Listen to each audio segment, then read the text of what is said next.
तो चलिए 10वीं गणित का ये प्रश्नावली 3.3 है, दो चर वाले समीकरण।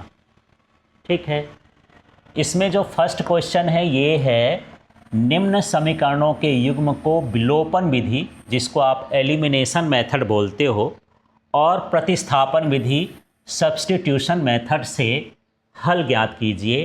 कौन सी विधि अधिक उपयुक्त है? तो जब आप हल करेंगे तभी पता चलेगा। तो सबसे पहले यहाँ पर विलोपन विधि लिखा है, तो पहले विलोपन विधि से हल करके देखते हैं, इसके बाद प्रतिस्थापन से करते हैं। तो पहली कंडीशन में हम चलते हैं। ये हमारे पास जो है, पहले हम एक नंबर में देख लेते हैं। यहाँ फर्स्ट वाला ये है, फर्स्ट क्वेश्चन करेंगे, ये इक्वेशन है। ठीक है, तो हम बात कर रहे हैं सबसे पहले किससे? विलोपन विधि से। दोनों विधियों से हल करना है। ठीक है, हमारे पास इक्वेशन क्या है? x plus Y equal to कितना हो गया? 5। ये हमारा कौन सा इक्वेशन हो जाएगा? फर्स्ट। ठीक है, दूसरा क्या है? 2x minus 3y equal to 4। ये कौन सा इक्वेशन हो गया? सेकेंड। विलोपन विधि में आपको ध्यान रखना है, जो भी इक्वेशन दिए हों सबसे पहले उसकी नंबरिंग कर देना है। अब नंबरिंग करने के बाद हम क्या करेंगे? विलोपन में हमको बराबर करना होता है। तो यहाँ x के साथ क्या है? 2 है, और इस x के साथ क्या है? 1 है ना? तो क्या करूं कि वो बराबर हो जाए यार? पहला वाला 2 का मल्टीप्लाई कर देते हैं।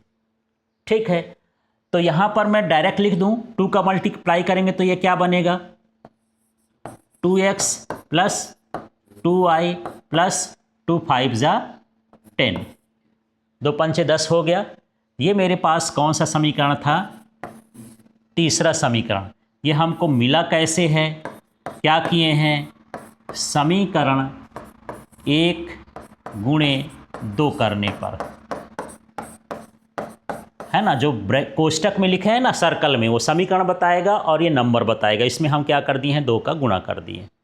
अब क्या करें? इस दूसरे वाले को इसमें क्या कर दें? घटा दें। इसमें ज़रूरी नहीं कि 1 का गुणा करो, 1 का गुणा करोगे तो वही आएगा। हमको बराबर करने से मतलब है। ठीक है, तो अब मैं यहाँ पर इसको घटाना चाहता हूँ ना, तो यहाँ पर साइन चेंज हो जाएगा। ठीक है, या फिर ये मैं लिख देता हूँ 2x माइनस 3y बराबर कितना हो गया? 4। ये मेरा कौन सा समीकरण था? दूसरा समीकरण। ऐसे उतार लिए। अब हम इसका चिन्ह बदलेंगे, तो इसके 2 के नीचे क्या लगा देंगे? माइनस। ये माइनस है तो क्या लगा देंगे? प्लस। ये प्लस है तो क्या लगा देंगे? माइनस। केवल नीचे वाले का देखना है जिसको आप घटाना चाह रहे हो, ऊपर वाले से कोई मतलब नहीं है। ठीक है, फिर आप यहाँ पर एक लाइन खींच देंगे, और यहाँ पर लाइन खींचने के बाद आप देखो कि ये और ये कट गया है। अब यहाँ पर ये क्या लिखा है? Plus 2y। यहाँ पर क्या लिखा है? गलत पढ़ रहे हो, ये चिन्ह देखना है। अब प्लस 3y, तो प्लस प्लस हो गया तो कितना हो गया? ये 5y इक्वल टू, अब ये 10 है, ये 4 है, ये चिन्ह देखोगे घटेगा तो कितना हो जाएगा? ये 6 हो गया। यहाँ पर आप क्या किए हो? तो यहाँ पर लिख दोगे समीकरण 3 माइनस समीकरण 2 करने पर। आप चाहे यहाँ लिख दो, चाहे ऊपर लिख दो, जैसे भी लिखना चाहो। ठीक है, अब यहाँ पर क्या हो जाएगा? y बराबर क्या हो जाएगा? 6/5। समझ में आ गया ये? अब ये जो y का मान होता है, हम समीकरण 1 या समीकरण 2 में रख सकते हैं, लेकिन आपको ये देखना है कि x प्लस वाई बराबर 5, ये सिंपल सा समीकरण, इसमें रखोगे तो आसान रहेगा। तो यहाँ पर हम लिख देते हैं, यहाँ पर लिख देता हूँ समीकरण 1 में y का मान रखने पर, तो यहाँ पर x है तो x लिख दिया, प्लस ये y है, y की जगह मुझे क्या लिखना है? 6/5। तो यहाँ पर लिख दिया मैं 6/5 बराबर कितना हो जाएगा? 5। x बराबर ये हो जाएगा 5 माइनस 6/5। ऐसे होगा। इसका मैं पक्षांतर कर दिया हूँ सीधे। ठीक है, अब इसको आगे हल करोगे तो ये 5 का गुणा इधर हो जाएगा ना, तो ये हो जाएगा 25 माइनस 6/5 बराबर कितना हो गया? 19/5। इस तरह से लास्ट में आप इसका आंसर लिख दोगे कि x बराबर कितना आया 19/5 और y बराबर कितना आ गया 6/5। समझ में आ गया? ये हमने किससे किया है? विलोपन विधि से। अब इसी सवाल को किससे करना है? प्रतिस्थापन विधि से। ठीक है, तो चलिए अब इसके लिए हम प्रतिस्थापन विधि भी करते हैं और ध्यान से समझिएगा, ये दोनों विधियां आप पढ़ चुके हैं। अब आपको ये डिसाइड करना है कि कौन सी इजी है और किस से हमको इसको करना चाहिए, है ना। अब यहाँ पर मैं ले रहा हूँ कौन सा, ये हो गया प्रतिस्थापन विधि। एक बार विलोपन से लिखोगे, जब इससे करोगे तो ये सब्स्टिट्यूशन मेथड कहला गई।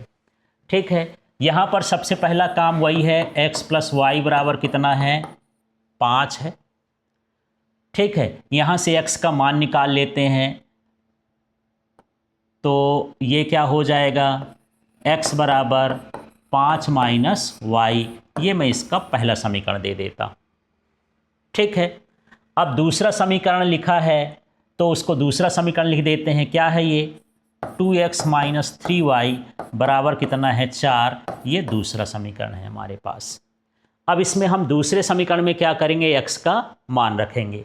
तो यहाँ पर मैं लिख देता हूँ ये 2, यहाँ क्या लिखा है x का मान कितना आया है 5 - y -3y बराबर कितना हो गया 4। यहाँ पर लिख दोगे समीकरण 2 में x का मान रखने पर, चाहे ऊपर लिख दो चाहे साइड में लिख दो, बात उतना ही, बताना है आपको कैसे रखना है। अब इसका 2 का हम अंदर इससे गुणा करेंगे, इससे गुणा करेंगे तो क्या हो जाएगा 2 × 5 = 10 और माइनस क्या हो गया 2y -3y = कितना हो गया 4। अब यहाँ पर देखो ये -2y और 3y जुड़ के कितना हो जाएंगे -5y और ये 4 माइनस कितना हो गया 10 हो गया। y बराबर कितना हो जाएगा -6 और ये -5 का पक्षांतर भी कर देता हूँ तो ये हो गया, तो कितना आ गया 6/5। कोई फर्क पड़ा क्या? आंसर में कोई फर्क नहीं पड़ेगा। अब इसका हम करेंगे y का मान समीकरण 1 में रखने पर। अब यहाँ समीकरण 1 ये वाले हो ना, ये वाला, इसमें मान रख देते हैं। तो ये समीकरण 1 को यहाँ पर देखो, ये क्या हो जाएगा x बराबर 5 - y। ये लाइन नहीं खींचना, मैं समझाने के लिए लिख दिया, नहीं आप सॉल्व करते समय भी लाइन खींच दें। यहाँ y का मान कितना आया है 6/5, तो ये हो गया 6/5 बराबर ये हो जाएगा 25 - 6/5 बराबर क्या हो जाएगा 19/5। अब यहाँ पर आपको ये डिसाइड करना है कि यार कौन सी विधि सरल है। ये आपके करने के ऊपर है, प्रैक्टिस के ऊपर है। दोनों विधियाँ क्या होती हैं, सरल होती हैं, चाहे जिससे आप कर लो। ठीक है, लेकिन यदि x के साथ कोई संख्या नहीं लिखी है तब जो है प्रतिस्थापन ज़्यादा सही होता है। समझ में आ रहा है ना?